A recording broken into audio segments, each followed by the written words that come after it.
Le chagrin d'amour fait mal. Cette réalité est connue de tous.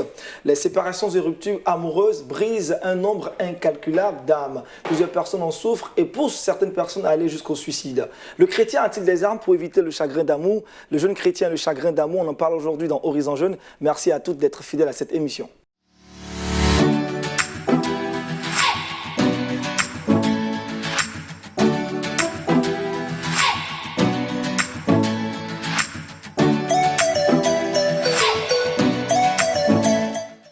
Shalom à toutes et à tous, très heureux de vous retrouver sur le plateau d'Horizon Jeune. La thématique du jour est la suivante, le chagrin d'amour et le jeune chrétien. On abordera toutes les questions relativement liées à cette entité. Et puis on en parlera avec 4 invités. Mais bien avant, le pasteur est avec nous, notre pasteur consultant, le pasteur Mathieu Guéhi.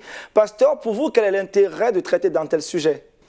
Bonjour Aniel, bonjour chers frères et sœurs qui nous suivez pour cette importante émission, cette émission des jeunes.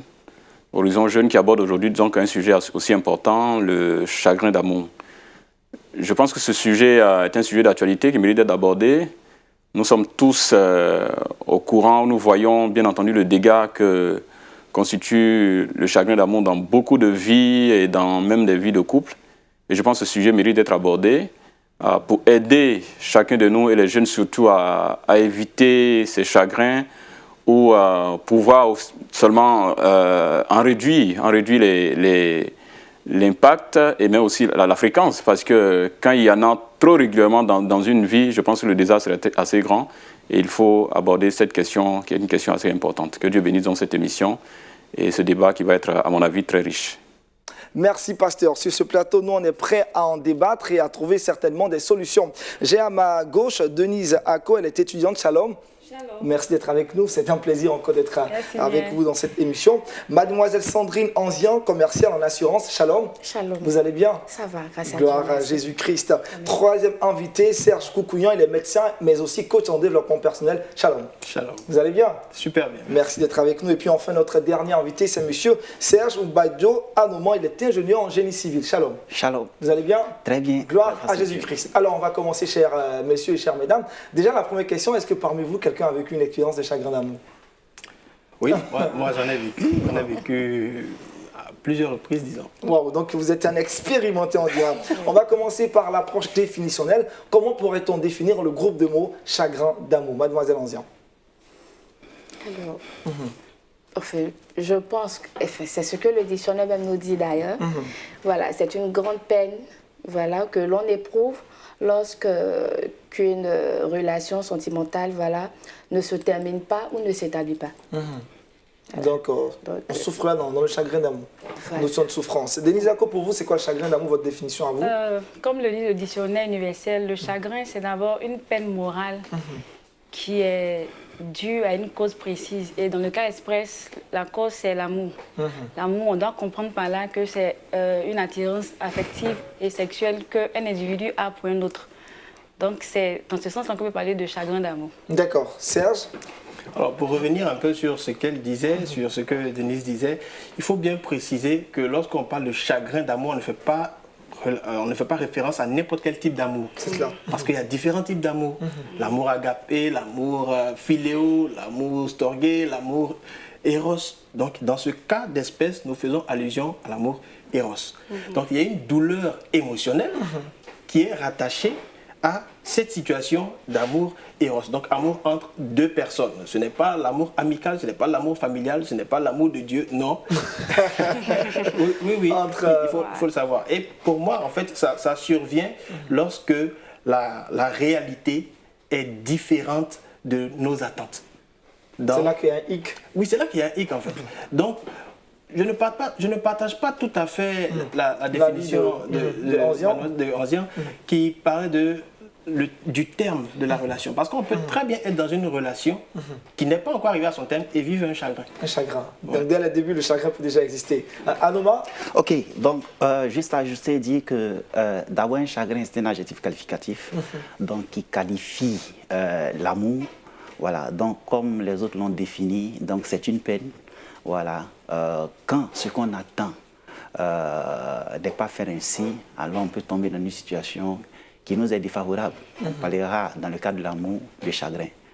Voilà, donc un chagrin, donc un adjectif qualificatif qui qualifie le sentiment qu'on ressent quand on n'a pas l'information dans une situation dans laquelle on veut s'engager et après on découvre que ce n'est pas en réalité ce que nous pensions. C'est comme si on a eu des illusions. Bien sûr, des illusions, et là on se retrouve dans une situation où on est seul, on ne sait pas qui se fait. Et c'est là que ça fout. fait très mal. Alors, est-ce qu'il existe des degrés de chagrin d'amour, ou un chagrin d'amour est tout simplement un chagrin d'amour et à douleur? Denise? Oui, il existe des degrés. Je prends l'exemple de quelqu'un qui s'investit, c'est-à-dire qui se donne corps et âme. C'est normal que cette personne s'en sorte avec vraiment une grande douleur. Mais si cette personne ne donne rien, c'est-à-dire si c'est superficiel, s'il n'y a pas eu à aller jusqu'à avoir des rapports, je pense que la personne pourra s'en sortir. Donc ce qu'on peut retenir, c'est qu'au niveau des degrés, il faut prendre en compte le type de personne, la morale de cette personne et puis aussi le poids que cette personne donne dans cette relation. Voilà. Quand on s'investit trop, voilà, quand on donne plus d'importance, quand on se donne corps et âme, quand on va jusqu'à avoir des rapports avec un tel, c'est normal que lorsque cette personne viendra avec toi pour te dire non, je ne veux plus de toi, c'est normal que tu te sentes vraiment abattu. Mais si vous n'êtes pas arrivé jusqu'au rapport, je pense que ça va, c'est peut-être fait mal, mais il y aura quand même des choses à éviter. Heureusement qu'on a notre invité qui est lui, peut-être notre invité témoin, il a connu plusieurs types de chagrin. Alors Serge, est-ce que le chagrin d'amour a différents types de degrés? Bien évidemment, il y a différents types de degrés dans la mesure où ça peut être une première rencontre avec l'événement. Dans certains milieux, principalement du côté d'Abidjan, certains diront le Goumen. Donc il y a la première rencontre avec cet événement-là, avec ce chagrin. Quand on n'est pas préparé, le choc est plus difficile à supporter. Donc l'intensité de la douleur est plus importante. Il y a celui qui a déjà rencontré la chose et qui revient pour une seconde fois. Donc il y a une récidive du chagrin. Bon, celui-là, ayant déjà vécu ça, a déjà développé certains mécanismes pour atténuer l'effet de la douleur. Mais il y a également ce qu'il faut prendre en compte, comme elle a souligné, l'implication de la personne qui vit la chose. À quel degré est-ce que je me suis impliqué dans la relation? Si mon implication est vraiment, vraiment profonde dans la relation et que survient une désillusion, bien évidemment, la douleur sera à un degré maximal. Maximal. Voilà. Sandrine, pour toi, tu es d'accord avec eux? Degré de chagrin? Bien sûr, bien sûr. Et je partage même plus l'avis de Denise. D'accord. Alors, tout dépend de la manière dont je me suis investie dans cette relation. Je peux ne même pas avoir de relation même sexuelle, d'accord? Mais tout dépend de comment je me suis investie, de l'amour qu'au fait j'ai ressenti, voilà, pour cette personne. Voilà. Donc ça dépend de l'amour, voilà. De combien on a apporté, on a considéré cette relation. À nous, on est tous d'accord sur Je suis d'accord du degré de chagrin. Et là, je voulais juste faire un petit retour en arrière pour parler sur l'amour. Dire que, de façon générale, il faut noter que l'un des éléments essentiels dans l'amour, c'est la réciprocité. Il faudrait que quand je donne en retour, je puisse en recevoir.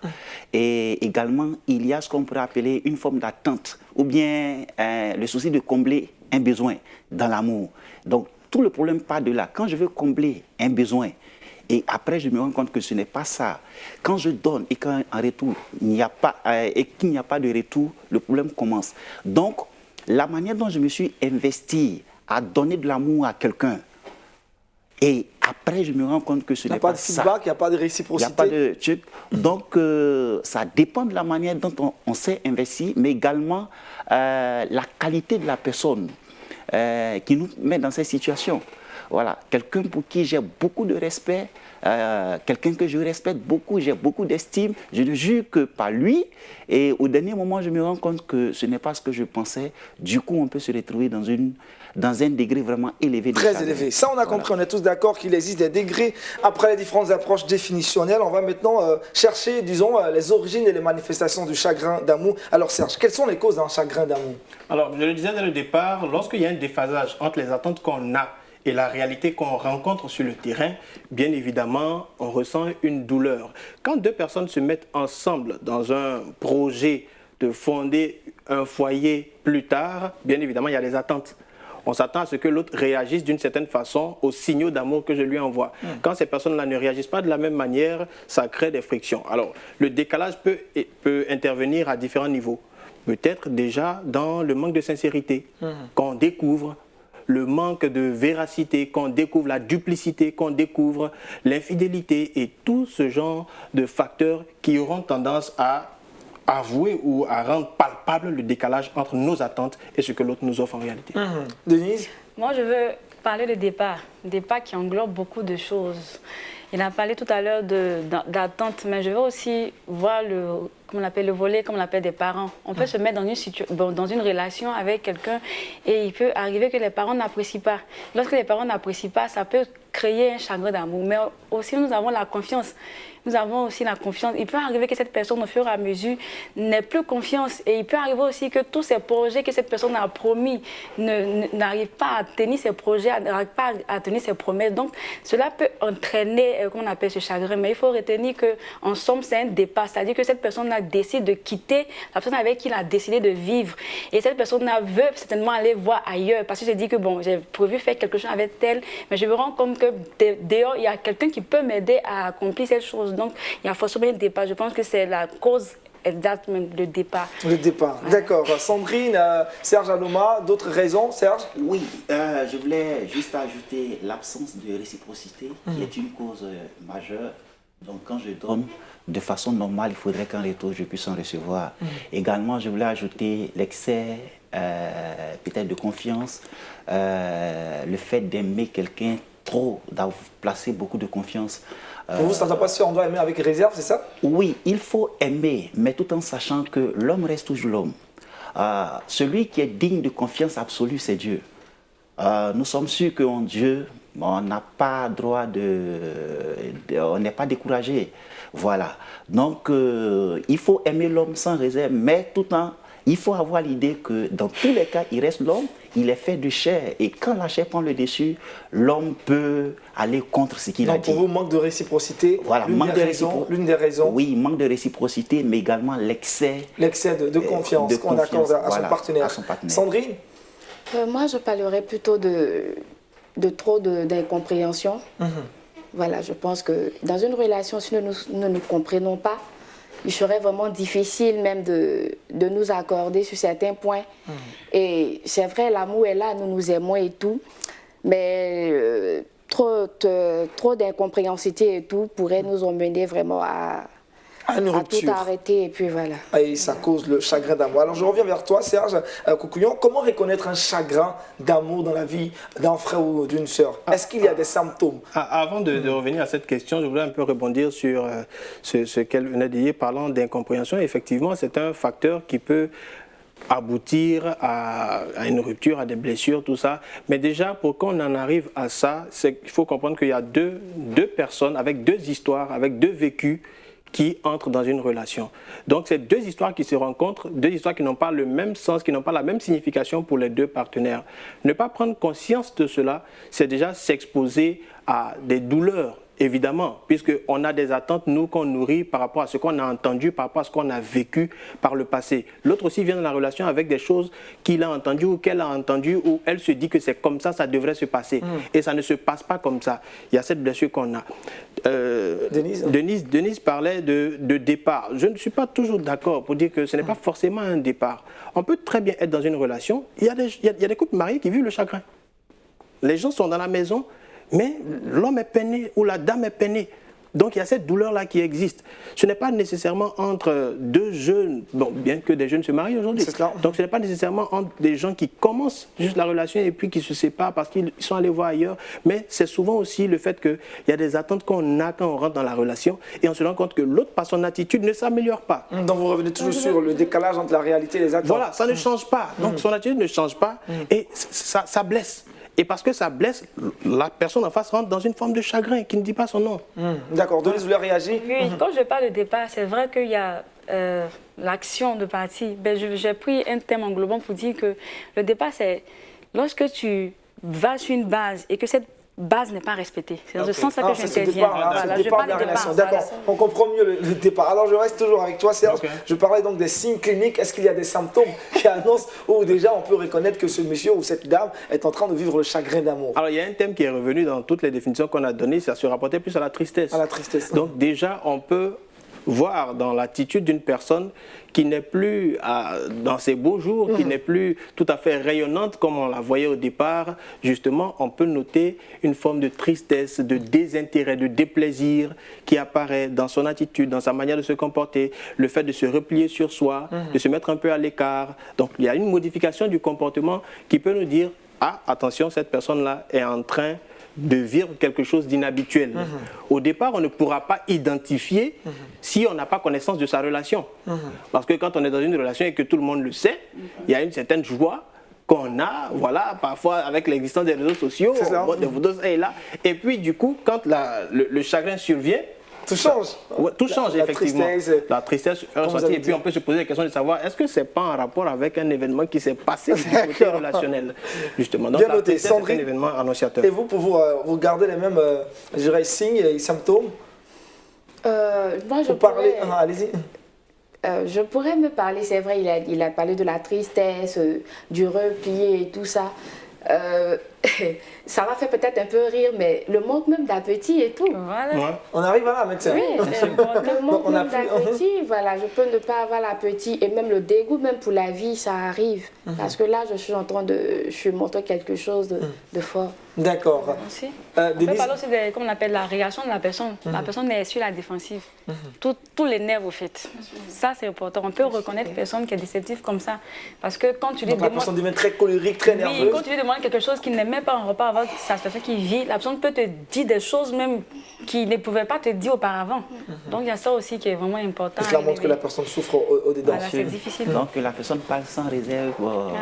En fait, elle se dit qu'elle est dégoûtée de la vie et elle utilise, elle emploie des thèmes très durs, très sévères, comme quelqu'un qui est abattu, qui n'a plus goût à la vie et autres, qui ne fait confiance à personne. Ouais, c'est un moment, la personne ne fait plus confiance. Et souvent, même si c'est dans la foi, quelqu'un qui, on pourra dire, comme on l'a entendu ailleurs, qui dit que je suis déçu de Dieu, en griffe. Voilà, un homme comme ça, vous allez voir que quand il parle, on parle de Dieu, vraiment, c'est des thèmes durs qu'il utilise. Voilà, donc ce sont des signes qui montrent que la personne est en train de vivre un chagrin, dont la personne est repliée sur soi, elle vit seule, elle ne parle à personne.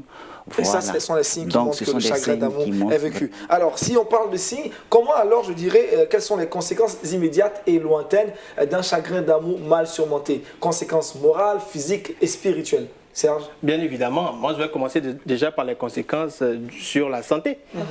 Oui, parce que il faut reconnaître que les émotions ont une influence sur notre santé physique. Il y a un chercheur japonais qui s'appelle le docteur Masaru Emoto qui a fait une étude très intéressante qui a montré l'influence que nos émotions ont sur l'eau. Et on sait qu'aujourd'hui que notre organisme est constitué entre 60 et 70% d'eau. Donc nos émotions ont une influence de facto sur notre organisme. Quelqu'un qui se retrouve dans un état de tristesse avancée, de tristesse profonde, va bien évidemment sécréter certaines substances qui vont affecter sa santé. C'est d'ailleurs pourquoi lorsqu'on rencontre des gens qui développent des ulcères gastriques sur le long terme, on peut, quand on leur pose des questions, voir que ce sont des personnes qui parfois ont tendance à trop s'attrister, trop s'inquiéter ou alors à souvent se mettre en colère, très souvent. Voilà, donc on peut observer cela déjà. Donc sur la santé, il y a une répercussion. La personne même peut ne pas avoir, elle a dit tout à l'heure, peut ne pas avoir envie de manger, donc une anorexie, manque d'appétit, manque d'appétit, la personne va se laisser aller mentalement. Il y a un effet. Parce qu'une personne qui est affectée par une déception amoureuse, par un chagrin d'amour, va prendre des mesures pour se protéger par la suite. Donc, difficile pour cette personne d'entrer plus tard dans une relation. Ce sera difficile parce qu'elle n'a pas su surmonter cette épreuve-là. Donc, il y aura des mesures de protection. Il y a la peur qui s'installe, la peur de faire confiance à nouveau, la peur d'être blessé à nouveau, donc de s'engager. Il y a une méfiance qui se crée et qui fait que cette personne-là ne se prédispose plus pour une potentielle relation qui pourrait être la relation heureuse qu'elle attend. Et spirituellement, pour terminer avec toi? Eh bien, spirituellement, bien évidemment, il y a le frère Serge qui a dit. Quelqu'un peut être amené à dire je ne fais plus confiance à Dieu ou je suis déçu. Il peut y avoir une baisse de la foi. Tout à fait. D'accord. Une baisse de l'engagement. De l'engagement qu'on a à l'église. Denise, et toi, qu'est-ce que tu ressens comme conséquences immédiates et lointaines? Bon, conséquence immédiate, c'est d'abord le mépris de soi. Le mépris de soi et le dégoût. La personne ne se valorise plus. La personne ne s'aime plus parce que la personne a bâti quelque chose autour de son bien-aimé et lorsque la déception arrive, la personne se rejette la faute. Donc la personne devient bizarre si la personne s'entretenait avant. Voilà, c'est une fille, elle est vilaine. Elle est vilaine, on sent qu'il y a un changement. Elle est plus jolie. Maintenant, du côté qu'on appelle spirituel, la personne ne peut plus avoir une sincère intimité avec le Seigneur, ne pourra pas parler au Seigneur parce que la personne, comme il a si bien dit, va accuser le Seigneur pour dire le Seigneur était là et puis la chose est arrivée. Donc, qu'est-ce qu'il aura à dire au Seigneur? Qu'est-ce que Dieu pourra faire? Et de façon, on pourra dire que ça peut causer, qu'on appelle de la haine. La haine pour la personne qui t'a peut-être fait ce mal, qui t'a... Si c'est une femme, elle peut avoir la haine. Pour le concerner et la haine même pour son entourage. Et puis ça peut conduire au suicide. Parce que si cette personne n'a pas été encadrée, elle peut vraiment non seulement détester comme on appelle celui qui est à la base de sa déception, mais aussi commencer à se haïr au point d'aller sauter la vie. Si c'est une femme, elle peut détester toute sa vie les hommes. Un homme détester toute sa vie. Oui, ne plus vouloir avoir une relation avec quelqu'un, peut-être rester, se décider d'être une sœur, bon. Devenir solitaire finalement. Sandrine, Serge, Anoma, est-ce qu'il y a d'autres aussi conséquences qu'on peut évoquer, ce qui n'a pas encore été dit, bien évidemment. Bien sûr, je voulais juste ajouter, c'est vrai que la sœur a parlé de... on a parlé de la baisse de la foi, mais également dans le cas où ce n'est pas du côté de Dieu ou bien sur le plan spirituel, ça peut également, je pourrais dire une conséquence positive, qui peut amener l'être à se rapprocher davantage de Dieu. Donc pour vous, il y a le revers de la médaille. Bien sûr, parce qu'à partir du moment où elle s'est dit que les hommes m'ont trahi, bon, elle pourra peut-être placer mieux sa confiance en Dieu. J'aime bien cette image. Voilà, donc pas forcément du mauvais côté, mais ça peut l'amener à s'approcher mieux de Dieu. Souvenez-vous de ce passage d'Ésaïe qui dit que je suis venu pour dire comme les gens, réparer les cœurs brisés. Voilà, donc Christ est là pour ceux dont le cœur est brisé. Il est la solution idéale. Voilà, donc quand le cœur est meurtri, alors qu'on est déçu par les hommes, on préfère se consacrer uniquement à Dieu. À Dieu, qui a la solution, qui peut réparer ses cœurs brisés. D'accord. Sandrine, autre chose, autre conséquence immédiate et lointaine à relever? Oui, je pense que comme conséquence, pour aborder dans le même sens que Denise, voilà, il n'aura pas seulement que cette personne ne pourra pas parler à Dieu, c'est-à-dire prier, mais si elle a aussi des engagements au fait à l'église, dans les communautés et tout, on verra qu'il aura un baisse, voilà, dans son rendement et tout. Voilà, donc, elle va totalement se désengager, elle va participer aux activités. Oui, rapidement. Ajouter aussi la possession, parce que les conséquences immédiates, on peut parler de possession. Parce que si cette personne n'arrive pas à sortir de ce domaine-là, il peut se prendre un esprit et ça peut compliquer les choses. Ça peut créer des dépendances. Après, certaines personnes se réfugient dans la nourriture. C'est possible. Oui, tout à fait, effectivement, parce que tout part de la douleur. C'est la douleur qui prédispose à la dépendance. Voilà, quand on ne sort pas convenablement de la douleur créée par la situation, on peut s'enfermer dans une situation de dépendance. Il y a toujours deux voies qu'on prend. Quand on est blessé, on veut soit éviter la douleur ou on trouve les moyens de surmonter pour se dire que c'est un événement qui est arrivé, il faut que je passe à autre chose. D'accord, je reste avec toi pour parler des moyens de surmonter. Autre chose à dire rapidement? Un dernier élément. Rapidement. Parlant, quand c'est mal surmonté, quelqu'un peut par exemple se retrouver dans la rue et se livrer à certains vices tels que la drogue ou l'alcool et autres. Et même la prostitution. Et même la prostitution quand la déception est grande. Voilà, du côté de la famille, quelqu'un qui dit que mon père ne m'aime plus, ma mère ne m'aime plus, parce qu'il aime mon petit frère par rapport à moi. Alors, elle ne se sent pas aimée, elle quitte la maison. Et puis, bon, elle se retourne dans la rue. Et après, c'est tout ce qu'on connaît. Voilà, donc, autre conséquence qu'on pourrait avoir, on peut avoir des personnes qui peuvent se retrouver dans la rue. Dans la rue. Voilà. C'est un niveau vraiment très élevé. Attention, parce que là, il est en train de parler d'autres choses. Il faudrait qu'on reste dans le sujet. On parle de chagrin d'amour entre un homme et une femme qui s'aime et qui avait un projet de mariage. On ne sort pas du cas pour parler des relations familiales et autres. Merci Serge Anoma de nous retrouver encore. Peut-être que c'est arrivé. Merci. Alors, puisqu'on parlait pour surmonter les chagrins d'amour, quels sont les moyens ou les méthodes que les non-chrétiens utilisent généralement pour surmonter ce chagrin d'amour? Serge? Alors, moi, je dirais que quand on dit non-chrétien, les méthodes sont diverses. Quelqu'un qui n'a pas la foi en Christ, qui ne croit pas en Dieu, pourrait se tourner dans la perspective de la vengeance. On m'a fait ça, ça veut dire que toutes les personnes du sexe opposé sont les mêmes. Il faut que moi aussi, je puisse marquer mon coup pour dire que je défends mon genre. C'est cela. Voilà. Donc, c'est une possibilité. quand bien même ce n'est pas toujours que les gens qui n'ont pas cette foi, qui n'ont pas la croyance en Christ manifestent ce genre de méthode de voie qu'ils empruntent. Denise, et toi, pour toi, comment les non-chrétiens? Ça a donné à l'alcool. À l'alcool. Parce que ce sera pour eux un moyen d'oublier un peu cette tristesse-là, cette peine. Il y a aussi, comme on appelle, la cigarette qui est là, et puis aussi la prostitution et la pornographie. C'est-à-dire qu'il sera pour eux une manière de surmonter. Voilà. C'est vraiment difficile. Ouais. Sandrine? Franchement, j'ai pas grand-chose à dire. Tu les rejoins. Voilà, Serge Anouma, pareil aussi. Ouais. On dira pareil, d'accord. On va progresser cette fois-ci, établir le rapport entre la Bible et le chagrin d'amour. Est-ce que la Bible même en parle? Alors, que dit la Bible sur le chagrin d'amour? Serge Anouma. Ok, parlant du chagrin d'amour... Est-ce que la Bible s'est d'ailleurs prononcée sur ce sujet? La Bible s'est prononcée sur le sujet, mais à différents niveaux. Voilà. La Bible s'est prononcée à différents niveaux et il y a des textes bibliques qui en parlent, mais mieux, du côté amour, femmes et garçons, je pense que toutefois que la Bible a essayé d'en parler, la Bible a préféré présenter les conséquences. Ouais, cela a créé, par exemple, le fils de David qui est tombé dans une forme de chagrin d'amour et qui a forcé sa sœur pour coucher avec elle. Donc c'est plutôt la conséquence que la Bible en a parlé également. La fille de Jacob, Dina également, qui a vécu la même chose. Mais je disais que la Bible présente à divers niveaux. Et moi, j'ai découvert un certain niveau où la Bible assimile plutôt le chagrin à un fardeau. Voilà, donc quand Paul, par exemple, a dit clairement qu'il exprime un chagrin, mais envers ses frères qui refusent d'accepter le Seigneur, qui refusent de reconnaître Jésus-Christ.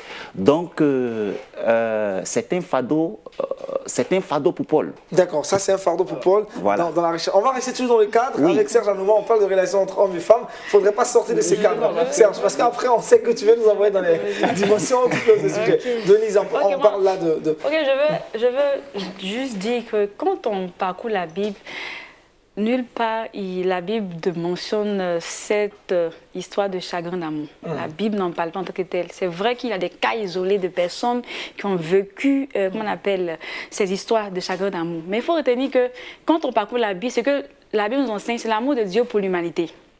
Et lorsqu'on parle de l'amour de Dieu pour l'humanité, il y a eu des difficultés que ce peuple a eu à connaître. Et Dieu est venu en secours, secourir ce peuple-là pour dire que la Bible ne parle pas en tant que tel du chagrin d'amour. Mais pour tous ceux qui ont des chagrins, ils peuvent retrouver le réconfort dans la Bible parce que notre Dieu non seulement est venu pour nous, comment on appelle, parler de l'amour, mais nous présenter la solution lorsque nous sommes dans la tristesse, dans la peine. D'accord. Serge, Sandrine, est-ce qu'on est tous d'accord que la Bible n'évoque pas en tant que tel le chagrin d'amour? Serge? Alors, concluons. Serge l'a dit, il y a des situations qui évoquent un chagrin, Bien sûr. un chagrin d'amour, mais la Bible ne dit pas clairement le thème chagrin d'amour. En tout cas, on n'a pas encore vu. Voilà, on n'a pas encore vu dans la Bible ou dans les versions actuelles de la Bible le thème chagrin d'amour. Mais l'amour Eros est mentionné dans la Bible. Bien sûr. Par exemple, quand on va voir dans Proverbe chapitre 5, Salomon en parle, voilà, tel qu'il décrit les choses, que tes eaux ne se dispersent pas, voilà, il faut que tu puisses t'abreuver à la source de... Bon, on ne va pas rentrer dans tous les détails, mais toujours est-il que Salomon en parle, le livre des Cantiques est un bel éloge à l'amour Eros. À l'amour, Eros. Alors, pour dire que dans la Bible, même si je n'ai pas mentionné clairement, des gens l'ont vécu, par exemple, je pense à Léa, qui était la femme de Jacob, et qui ne se sentait pas aimée par son mari. C'est un chagrin qu'elle vivait dans cette relation-là. Et je pense même que Sarah a quelque part vécu une sorte de chagrin par rapport à Agar, quand bien même c'est elle qui a demandé à Abraham d'aller vers elle, mais le chagrin commençait à se manifester lorsqu'elle se rendait compte que sa servante commençait à la narguer à la limite. Voilà, donc ce sont des situations qu'on peut identifier, mais je partage aussi l'avis de Denise quand elle dit que dans la Bible, Dieu nous donne toujours le réconfort nécessaire pour traverser les situations douloureuses. D'accord. Sandrine? Tout est dit. Tout est dit, d'accord. Ça nous permet d'avancer. Donc la deuxième question, je crois qu'on a abordé également, est-ce qu'il y a des personnages bibliques qui ont vécu le chagrin d'amour? Il évoquait à l'instant Léa. La Bible nous présente l'Église comme l'épouse de Christ. Est-ce que dans ce rapport, Christ ne connaît pas le chagrin ou l'Église ne connaît pas le chagrin? C'est une belle image. C'est une belle image, effectivement, c'est ce que la Bible dit, que Christ... Mais vous voyez, on va plus loin, parce que l'amour que Christ manifeste envers l'Église, c'est l'amour agapé, c'est pas l'amour éros. C'est pas l'amour éros. Voilà. Dans ce genre d'amour, il n'y a pas de chagrin. Non, il ne peut pas avoir de chagrin, parce que c'est un amour qui est désintéressé. Je te donne, je n'attends rien. Regarde la grâce de Dieu. Dieu nous donne sa grâce en abondance, mais pas parce qu'on fait des choses ou parce qu'il attend qu'on fasse ceci ou cela pour mériter. Si on mérite, ce n'est plus la grâce. Bien sûr. Voilà, donc il y a ce facteur de désintéressement. Regardez 1 Corinthiens 13. L'amour croit tout, l'amour espère tout, l'amour n'attend pas des choses de l'autre pour se sentir bien. Non, l'amour est déjà plein et l'amour donne généreusement et librement. Donc ce n'est pas de ce type d'amour-là dont on parle. Dont la Bible on ne peut pas parle avoir dans le le chagrin rapport quand on est rempli soi-même d'amour et qu'on donne le surplus à l'autre. D'accord, on est tous d'accord avec Serge à propos, Bien sûr. à propos de cette image que je donnais, l'Église comme l'épouse de Christ, et dans cet amour, comme il a dit, c'est l'amour agapé, donc il n'y a pas de chagrin d'amour. Est-ce que Jésus a connu le chagrin d'amour dans sa relation avec le Père? Non. Est-ce que Jésus à la croix, Jésus qui a connu la souffrance, à un moment donné, Jésus criait, Père, pourquoi m'as-tu abandonné? Est-ce que ces paroles, ces propos, c'est vraiment pas de chagrin? Je vais rebondir. Oui, vas-y, Denise. Je pense qu'on doit se référer à la définition. La définition, j'ai dit que le chagrin, c'était une peine morale et qui était liée à une, qu'on appelle une cause précise, l'amour, qui est en réalité l'attirance, qu'on appelle affective et sexuelle, voilà, pour une personne. Donc, si on va sur cette base... J'ai compris, Denise, voilà, j'ai compris. je pense que c'est clair. Je voulais aussi juste dire que là, dans ce passage où Jésus a dit « Père, pourquoi m'as-tu abandonné ?» C'était dans le sens où il avait porté le péché de l'humanité. Alors le Père, en tant que Dieu saint, ne pouvait plus le fixer. Voilà, donc c'était normal pour lui qu'il se détourne. Mais également, c'était sa mission. Il était venu pour ça. Donc, il était informé de ce qu'il devait vivre. Donc, on ne pouvait pas dire que le Père l'avait abandonné. Voilà, pour dire qu'il était tombé dans une forme de chagrin parce que le Père l'a abandonné. D'accord, merci messieurs, vous avez recadré et précisé. Tout est bien clair, on va avancer, progresser dans cette émission. Je rappelle le thème, le chrétien et le chagrin d'amour. Le jeune chrétien est en face du chagrin d'amour, comment est-ce qu'il doit réagir? Mais la question, avant qu'on parle de ce rapport, est-ce qu'un chrétien est immunisé contre le chagrin d'amour? Sandrine. Bon, je ne pense pas qu'un chrétien soit immunisé au fait, non, contre le chagrin d'amour, non. Parce que c'est une personne avant tout. Voilà, c'est une personne avant tout, on ne le souhaite pas. Mais si au cours de ta marche, d'accord, avec une personne, de ton cheminement, voilà, comme on le dit, avec une personne que cela survient, ben, tu vas le surmonter. Peut-être qu'il aura des formes, bon, je pense qu'on en parlera, des moyens de surmonter, mais nous ne sommes pas immunisés en tant que chrétiens contre le chagrin d'amour. Donc le chrétien peut vivre également le chagrin d'amour. Denise? Je dirais que le chrétien en tant qu'individu, en tant qu'être, n'est pas immunisé. Mais le chrétien, en tant que celui qui est fils de Dieu, normalement devait être immunisé parce que celui-là, normalement, doit avoir le repère de son Père. C'est-à-dire qu'avant de faire un choix, il doit quand même demander au Seigneur de l'orienter. Quand on prend l'exemple de Adam et puis de Ève, on se rend compte que c'est Dieu qui a senti le besoin en Adam et il a dit, il n'est pas bon que l'homme soit seul. Donc si le chrétien se met à la place qu'il faut, s'il apprend à parler au Seigneur, à lui poser sa vie telle qu'elle est, je pense qu'il peut, comme on appelle, surmonter comment on appelle, surmonter ou ne même pas connaître le chagrin d'amour. Il peut ne même pas connaître. Parce que donc Dieu Denise, pourra, le chrétien qui a une certaine intimité avec Dieu. Le Seigneur pourra le prévenir, pourra lui dire, je peux te faire passer par une forme de chagrin, mais pour un but. Cette personne est préparée, il sait comment on appelle, se comporter. Toujours est-il que c'est chagrin. Mais cette personne, ce sera différent de celui qui n'a aucun repère. D'accord. Donc pour Denise, le chrétien... Oui, je ne dirais pas que le chrétien est immunisé. Parce que même quand on lit la Bible, surtout quand on lit dans 1 Jean, on voit qu'il parle des petits-enfants, il parle des jeunes gens et il parle des pères. Ça veut dire qu'il y a des étapes, même quand on est chrétien. C'est cela. La maturité a différents niveaux de progression, de croissance. Donc celui qui rentre, il n'est pas immunisé. Il n'est pas immunisé. Quelle que soit sa relation intime avec le Seigneur, d'accord? Il va apprendre. Donc quand on s'ouvre au Seigneur, mais c'est par étapes, on grandit, on mange la nourriture solide progressivement. On est d'abord au lait et puis après on passe à la nourriture solide. Donc le niveau de maturité va évoluer selon le degré de connaissance auquel on a accès et puis notre habilité à gérer les informations qui nous viennent. Voilà, donc je pense qu'on est tous exposés au même niveau et puis selon le degré de préparation qu'on a, on peut faire face ou non. Alors Serge Adoma, pour toi, est-ce que le chrétien est immunisé du chagrin d'amour? Oui, moi je partage l'avis de Denise. Le chrétien en tant qu'homme vivant selon la chair peut tomber dans un chagrin d'amour. Par contre, Paul dit à cet effet de faire mourir les œufs de la chair. Donc si nous vivons par l'esprit, la Bible dit que ce qui est né de Dieu triomphe du monde. Voilà, et on a dit que le chagrin, c'est un sentiment, comme nous l'avons dit. Donc, c'est des choses qui se manifestent dans la chair, dans l'âme et autres, mais qui ne se manifestent pas dans l'esprit. Donc, quand le chrétien fait mourir les œuvres, fait mourir la chair, et qu'il est conduit par l'esprit en temps normal, ce chrétien ne peut pas tomber. Voilà qui est bien clair. Serge, il dit quand on tue la chair, En fait, le dire comme ça, c'est bien beau. Mais dans les églises, là, le nombre de jeunes qui vivent le chagrin en silence, Oui. vous voyez un peu, ils sont pas chrétiens. Ils sont chrétiens. Alors, on va poser la question. C'est pas ça son chrétien. La question de base, c'est le chrétien est-il immunisé? C'est ça la question de base. Je vais réagir. Et qu'est-ce qui immunise finalement le chrétien? C'est ça la question de Je base. veux encore sur ma position pour dire, le chrétien en tant qu'être humain, c'est-à-dire quand j'en ai le volet spirituel, normalement n'est pas immunisé. Mais quand le chrétien se laisse conduire par le Seigneur, il doit pouvoir être immunisé. Bien sûr. Pourquoi je le dis?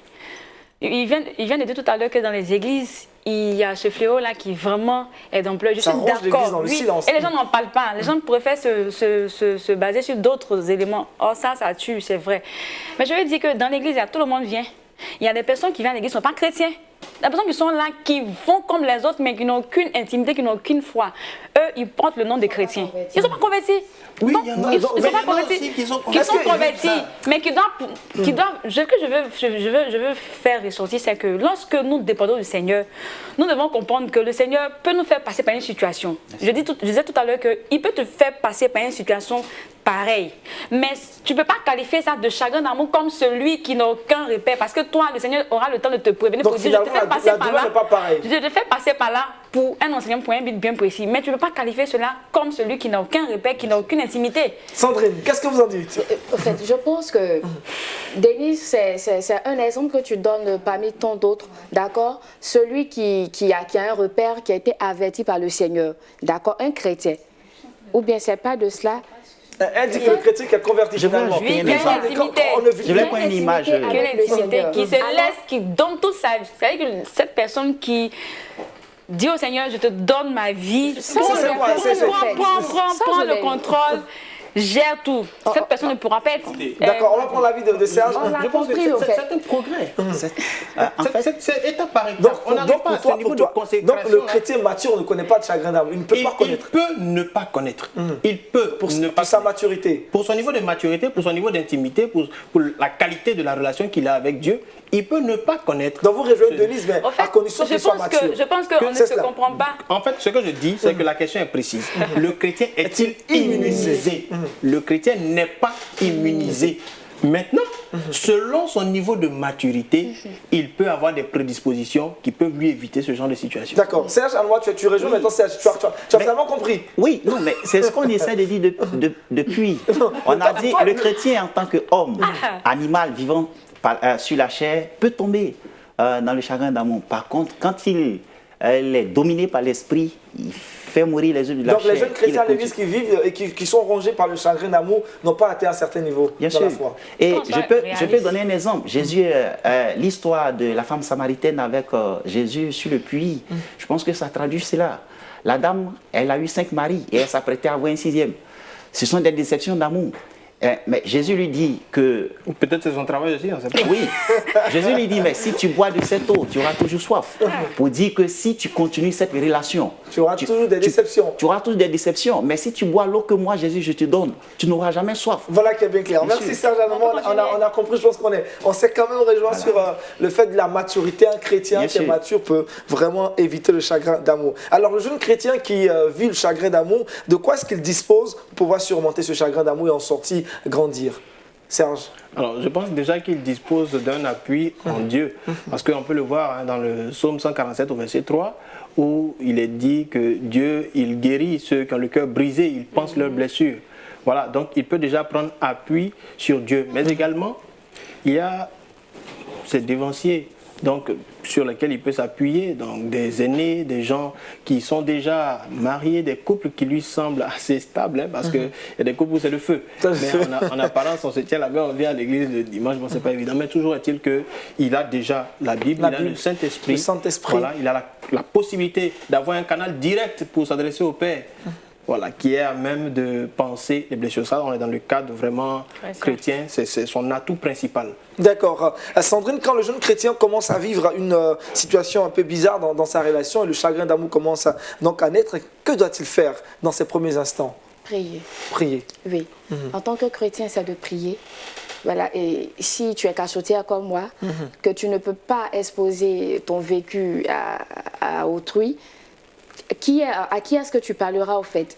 Et c'est au Saint-Esprit que tu parleras dans la prière et il est le consolateur, d'accord? Et c'est sûr, pour nous qui l'avons expérimenté, pas forcément pour le chagrin d'amour. Mais si c'est pour le chagrin d'amour, c'est quand même une Il nous console, voilà, il nous console. Et là-bas, il n'y a pas de limite. Le Saint-Esprit n'a pas de limite ou bien il ne fait pas de différence oui, pour chagrin d'amour, pour tristesse, pour peine. Il est le consolateur. Une fois que tu as une peine, tu as un souci, tu lui en parles et lui, il t'aide au fait à surmonter voilà, ta douleur. D'accord. Voilà. Je vais intervenir pour dire qu'en plus de la prière, comme elle a dit, il faudra aussi s'interroger soi-même, le concerné. Il faudrait vraiment se revoir devant un miroir, essayer de voir ce qui n'a pas marché et puis essayer aussi d'améliorer certaines choses en toi qui te permettront voilà, de surmonter, qu'on appelle...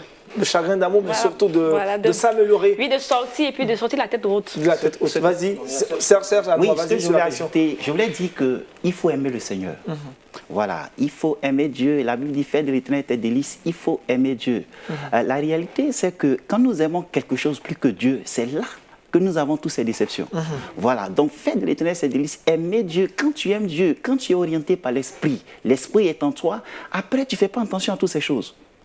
Parce que tu vis pour Dieu, tu es conduit par l'Esprit, tu n'as pas de problème. C'est à cet instant qu'on peut dire la mort met un gain. Comme voilà. D'accord. Le chagrin d'amour met un gain. Et puis bon, après, toutes ces choses, tu pourras les surmonter tranquillement, sans difficulté. Merci. Je voulais être très pratique sur la question de quand ça arrive. On fait quoi? La personne fait comment? Est-ce qu'on va se confier? Elle a parlé de prière instantanément. Pour s'en sortir. Alors, premièrement, moi je pense que quand ça arrive, il faut prendre une décision. La décision de passer à autre chose. Parce que souvent les gens restent là à espérer que la personne revienne sur sa décision et puis on est là dans une forme de morosité qui ne dit pas son nom, on espère, on se fait du mal. Il faut prendre la décision de passer à autre chose. Vos chemins se sont séparés. Et ce n'est pas forcément de votre fait. Même quand c'est de votre fait, c'est arrivé, c'est arrivé. Il y a une décision à prendre. Ensuite, il faut cesser de se ronger l'esprit à vouloir comprendre pourquoi. Pourquoi est-ce qu'il a fait ça? Pourquoi est-ce qu'elle m'a fait ça? Pourquoi? On ne peut jamais rentrer dans la tête de l'autre pour comprendre pourquoi. Je vais interroger soi-même. Donc il faut laisser la personne avec ses pourquoi, avec ses raisons. Ce n'est pas dans tous les cas que la personne pourra expliquer non, j'ai décidé de partir parce que tu as fait X ou Y, Z. Ce n'est pas dans tous les cas. Bon, et si la personne décède? On fait comment? On laisse elle est pourquoi? Donc il faut arrêter de se poser la question pourquoi on n'en finit pas. La troisième chose, c'est qu'il faut quelque part arrêter d'en parler à tout premier venu, quoi. Il faut arrêter d'en parler parce que plus on en parle, on ravive la douleur de la chose en nous. Le mieux est de se tourner vers Dieu, d'en parler à Dieu, mais aussi d'avoir la force de prier pour cette personne-là. Parce qu'en réalité, lorsqu'on ouvre la bouche pour dire devant Dieu, Père, bénis cette personne-là, je lui pardonne, aide-moi, console mon cœur, Dieu agit dans cette direction-là. Dieu fait un travail véritable sur le cœur de celui qui lui adresse ce genre de prière. Donc il faut se tourner, prier. La quatrième chose que je voulais dire, c'est de créer un rideau relationnel autour de soi. Il y a des amis qui nous portent dans leur cœur, qui savent ce par quoi on passe et qui peuvent nous aider à ne pas... C'est comme quand on perd quelqu'un. Quand on perd quelqu'un, on évite, quand vous êtes très proche de cette personne-là, on évite que la veuve ou le veuf reste seul. Parce que quand il est seul, il se remémore des choses qui sont vraiment compliquées. Donc, ces amis qu'on met autour de soi deviennent notre rideau pour nous protéger, pour nous éviter de nous laisser aller dans la solitude, pour nous morfondre sans cesse. Non, on se crée ce rideau-là pour nous aider à émerger rapidement. Voilà un peu quelques conseils pratiques que je voulais partager. Oui, Denise. Vous dire que c'est vrai qu'il faut prier le Seigneur, mais avant tout dans la prière, il faut se repentir. Parce qu'il a dit quelque chose de très important. Il a dit que on n'aime pas Dieu. En fait, il a dit qu'on préfère l'autre. C'est pour ça que lorsque nous sommes dans une telle situation, on est vraiment abattu et puis on ne peut plus rien faire. On doit réellement reconsidérer la chose pour mettre Dieu à la première place. Donc, demander pardon à Dieu parce que Dieu, je l'ai aimé plus que toi. D'accord, Donc, voilà qui est bien noté. Avant, dernière question, et puis on va être très bref sur ces réponses. Je dirais comme ça, quand un chrétien veut annoncer la rupture à sa conjointe, ou je dirais à sa compagne, où ils sont entrés dans un chemin pour le mariage, comment doit-il faire pour ne pas que le chagrin d'amour soit assez fort? Est-ce qu'il y a aussi un moyen pour, je dirais, embellir, enjoliver la nouvelle? Comment annoncer finalement une rupture amoureuse à une fille ou à une sœur, je dirais à un frère de l'église avec qui nous sommes sur le chemin du mariage? Rapidement, votre avis sur la question, en 30 secondes, Serge Anoma. Bon, moi, je préfère ne pas en parler et dire qu'il faut s'assurer avant de s'engager dans une relation. Donc, tu ne veux pas te retrouver dans une telle position même déjà. Voilà. Sandrine? Ben, si c'est déjà fait, lui, il dit que il préfère ne même pas s'engager dans une telle relation sans l'avis du Seigneur. En fait, c'est cela. Mais si c'est déjà fait, que vous êtes déjà en cheminement et que vous voyez que vous ne vous attendez pas, vous ne vous entendez pas, que vous voulez pas, tout arrêter, mais asseyez-vous et calmement discuter. Voilà, vraiment, j'aimerais pas être à la place du garçon. Voilà, mais ça peut être aussi la fille, quoi. Moi, je pense que vous vous asseyez en tant que deux chrétiens. Vraiment, nous voyons que nous ne nous entendons pas sur tel point. Nous prions, nous ne sentons plus la chose. Alors, nous arrêtons et puis voilà. D'accord, c'est bien noté. Il faut savoir se séparer. Il faut tenir compte, qu'on appelle la mentalité de la personne. Parce que si jamais tu lui dis des paroles, même si tu ne veux plus dire que tu dis des paroles qui blessent cette personne, c'est sûr qu'elle va t'haïr à vie. Et puis le problème, c'est que c'est vrai, on ne peut plus être ensemble comme on aurait souhaité. Mais on peut être des amis. C'est possible, moi, après. Et puis on ne sait jamais où je peux t'aider. Donc si toi, tu viens dans le but de tout gâcher, on ne sait jamais. Peut-être que demain, je serai ton boss. Il faut savoir annoncer la nouvelle. Voilà, donc il faut savoir tenir compte de la mentalité. Alors, moi, je veux dire deux choses. Premièrement, il est mieux d'en parler que de ne rien dire et puis rester dans ce flou-là qui ne dit pas son nom. C'est nettement mieux d'en parler pour libérer tout le monde. La deuxième chose est que annoncer une rupture, c'est comme annoncer un décès. On ne fait pas ça n'importe comment. Oui, on ne fait pas ça n'importe comment. Elle a dit il faut tenir compte de la personne qui est en face de nous. Selon le fait qu'on se soit côtoyé, rapproché, on sait à peu près comment est-ce que cette personne-là fonctionne. Donc, il faut vraiment créer les conditions pour amoindrir le choc. Merci Serge. Dernière question maintenant. Je crois qu'on est carrément à la fin de cette émission. On a épuisé le temps. Comment l'Église peut aider les jeunes chrétiens qui traversent le chagrin d'amour? Serge, en 30 secondes. Oui, moi je dirais que l'Église même devrait travailler à constituer une cellule d'écoute pour les jeunes. Écouter les jeunes où ils pourront parler librement et non les laisser là comme ça, venir au culte comme tout le monde. Pour vous, la solution, cellule d'écoute? Il faut une cellule d'écoute pour les écouter, pour comprendre leurs problèmes et puis pour leur apporter des solutions adéquates où ils pourront se lâcher en fait. Merci Serge. Denise? Pareil, je dirais que l'Église doit créer une plateforme pour permettre à ces personnes de s'exprimer, les entendre et puis trouver, comme on appelle, des solutions pour les aider. C'est-à-dire qu'il faudrait plus axer sur d'autres éléments importants, mais ça aussi c'est important parce que lorsque le fidèle n'est pas pris en compte, l'Église ne peut pas avancer. L'Église ne peut pas avancer. Plateforme, cellule, c'est la même idée. Sandrine, on est tous d'accord sur le principe? Moi, j'aimerais dire que c'est vrai, il faut créer la cellule d'écoute et tout ça. C'est délicat, les problèmes de cœur et tout. C'est mon intimité, au fait, que je viens exposer.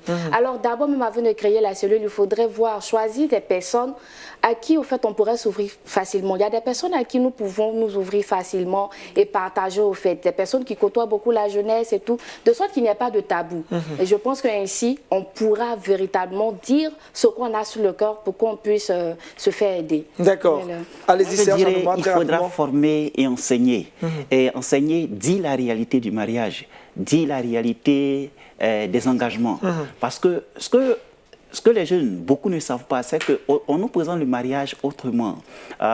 Certaines personnes voient le mariage comme... en tout cas, c'est la vie, tout est rose, tout est joli, il n'y a pas de regrets. Donc, vous, enseignement, il faut dire clairement la réalité pour que les gens soient informés. De sorte que quand le problème va se poser, il n'y a pas de difficulté parce qu'on est déjà informé, on a été inculqué que, attention, là où tu t'en vas, c'est sûr que tu auras des difficultés, il y aura des hauts, il y aura des bas, c'est pas toujours que tout est rose. Voilà, donc il faut dire la réalité du mariage aux gens. Merci Serge Anoma. Merci à vous. On va prendre rapidement l'avis du pasteur Mathieu Guéhi qui nous a suivis. Je crois qu'il a été aussi enrichi par ces différentes réactions, ces différentes interventions. Pasteur Mathieu Guéhi, que faut-il retenir en fin d'émission sur cette thématique, jeunes chrétiens et chagrin d'amour? Merci Aniel et merci de me donner la parole. Je pense que ces jeunes ont été tout à fait à la hauteur de ce sujet et je me posais la question finalement de savoir qu'est-ce que je pourrais dire parce qu'ils ont vraiment abordé en long et en large cette question assez importante. Et ils ont tout à fait montré que les chagrins d'amour constituaient un véritable danger pour la stabilité émotionnelle, même pour la vie d'un couple, pour les relations que nous cherchons à bâtir, pour ceux qui sont jeunes et qui veulent choisir un conjoint ou vivre, donc aller se marier. Les chagrins d'amour constituent un véritable problème qu'il faut aborder avec beaucoup plus de sérieux. Et ils ont évoqué, bien entendu, quelques causes que nous avons, comme le manque de sincérité dans une relation entre deux personnes. Et quand quelqu'un donne tout son cœur et qu'il se rend compte que le retour n'est pas du tout ça, qu'il est en face de quelqu'un qui donne un autre visage, en fait, au lieu d'être quelqu'un de vrai. Il y a des cas d'infidélité. Je ne parle pas, en parlant d'infidélité, je ne parle pas forcément, je ne parle pas forcément même d'adultère ou de relations sexuelles avec quelqu'un d'autre. Il faut aussi parler de ça, bien entendu. Mais parfois, le fait d'être partagé, alors que nous sommes engagés dans une relation avec quelqu'un, que notre cœur est partagé avec d'autres personnes, je pense que ça, c'est quelque chose qui décourage celui qui est en face de nous. Et il y a aussi les paroles blessantes que quelqu'un que nous aimons reçoit, des paroles choquantes, déshumanisantes. Je pense qu'il y a beaucoup d'autres choses que nous pouvons citer, mais qui constituent des causes des chagrins d'amour que quelqu'un peut vivre parce qu'il attend quelque chose et ce qu'il reçoit est autre chose. Il a un certain idéal d'amour et il reçoit quelque chose d'autre. Et ça blesse et c'est difficile à vivre. Et en termes de conséquences, ils en ont cité plusieurs. Mais nous avons parfois l'insomnie, quelqu'un devient nerveux envers tout le monde. Quelqu'un qui perd toute sa concentration, quelqu'un que vous voyez parler tout seul, qui a été blessé, qui parle tout seul dans la rue, des ulcères, le complexe d'infériorité. Quand on a été humilié dans une telle relation et qu'on vit un tel chagrin, c'est comme si nous nous sentons inférieurs, on ne croit plus, on se sent même plus qu'on est une belle personne. On doute de soi-même et on est tenté même parfois de tenter le suicide. Et ça, c'est quelque chose qu'il faut prendre vraiment au sérieux.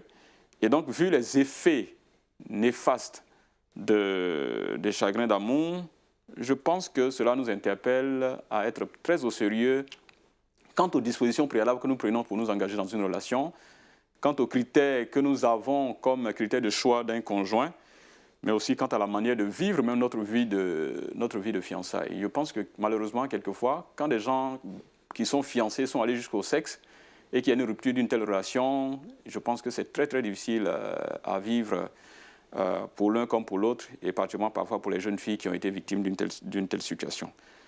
Et nous avons donc besoin en tant qu'Église d'aider vraiment les jeunes, d'accompagner les jeunes pour qu'ils puissent vivre une vie, des relations sentimentales qui sont des relations sérieuses, où celui ou celle qui s'engage est vraiment sérieux dans une telle relation, et que nous puissions aussi être en même temps des personnes qui ouvrent leurs portes, qui sont des amis aux jeunes, qui leur donnent l'opportunité de venir, bien entendu, partager leurs blessures pour qu'ils soient aussi guéris. Parce que quand quelqu'un vit quelquefois une telle situation, la personne est repliée sur elle-même et elle a besoin simplement de personnes de confiance pour pouvoir se libérer. Et c'est la même chose d'ailleurs pour les couples aussi. Les gens qui vivent déjà, qui sont mariés, ont besoin de personnes à qui partager de tels fardeaux pour qu'ils en soient libérés. Merci beaucoup pour cette opportunité que nous avons d'échanger autour d'un sujet aussi important. Et je bénis le Seigneur pour l'apport de chacun de ces jeunes et que Dieu nous aide dans la réflexion et à continuer la réflexion sur ce sujet. Merci pasteur, je rappelle le thème qu'on a abordé aujourd'hui, jeunes chrétiens et chagrin d'amour. Pour en parler, nous avons reçu Denise Ako, je rappelle étudiante, mademoiselle Sandrine Anzian, commerciale en assurance, merci d'être venue, et Mbado Anoman Serge, ingénieur et génie civil, et enfin Serge Koukouyan, médecin, coach en développement personnel, je répète, coach en développement personnel, mais également auteur de plusieurs ouvrages. Je rappelle qu'il est son tome 2 de l'ouvrage Conseil à mon fils et ma fille pour qui, avant qu'ils se marient, c'est cela, Conseil à mon fils et à ma fille avant qu'ils se marient. Je pense qu'il s'y connaît dans le domaine du mariage, donc c'est un ouvrage très intéressant que vous pourriez lire également, qui vous conduira sur le bon chemin. On a été très heureux d'être avec vous dans cette émission. Merci à vous pour votre fidélité. Rendez-vous est pris la semaine prochaine pour un autre épisode de Horizon Jeune. D'ici là, portez-vous bien et shalom chez vous.